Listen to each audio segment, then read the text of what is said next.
So James Corden's long-running late-night talk show is coming to an end this week. The last episode is going to air in 5 days, but do you know the real reason why it's being canceled? I know this is an unpopular opinion, but I think he is the best late-night host, and I'm really gonna miss his show. Out of all the white, straight, boring late-night hosts with a variation of the birth name James, he's the best. Think of all the amazing content he's fed us with these celebrities that he's forced them to do weird shit with, like the soundtrack to movies, Late Tinder, Carpool Karaoke, Spill Your Guts, or Fill Your Guts. I feel like he's multi-talented and that helps his show thrive. I really like his singing, even though he's in some of the worst rated musicals of the past few years. It was revealed that on his last episode, Harry Styles will be his final guest so him and his boyfriend can kiss one more time. I ship them more than Harry and Olivia Wilde. Why do I feel like he only wanted this talk show so he can kiss all the male celebrities that he's fantasized about? Honestly, I would do the same thing, and I think Patty Pop Culture should take over his show. So what's the real reason that his show is ending? James said it's ending because he wants to spend more time with his family back overseas. I'm just leaving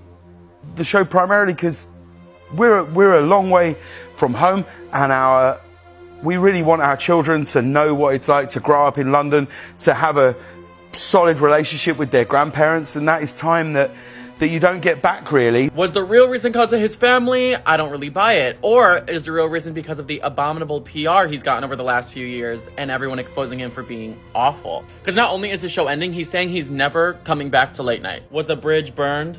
So let's just look at some of the wildest things people have said about the true James Corden behind the scenes. The restaurant owner of the famous Balthazar in New York described him as the most abusive customer to ever come into his establishment and a tiny cretin of a man, and then was banned from ever returning. Another incident happened when James Corden was out on a date with his boyfriend Harry Styles, and someone wrote in, "Hey James, you won't remember me, but me and my friend sat at a table next to you and Harry Styles.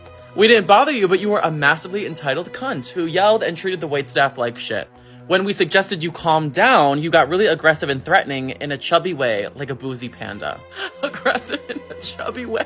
What?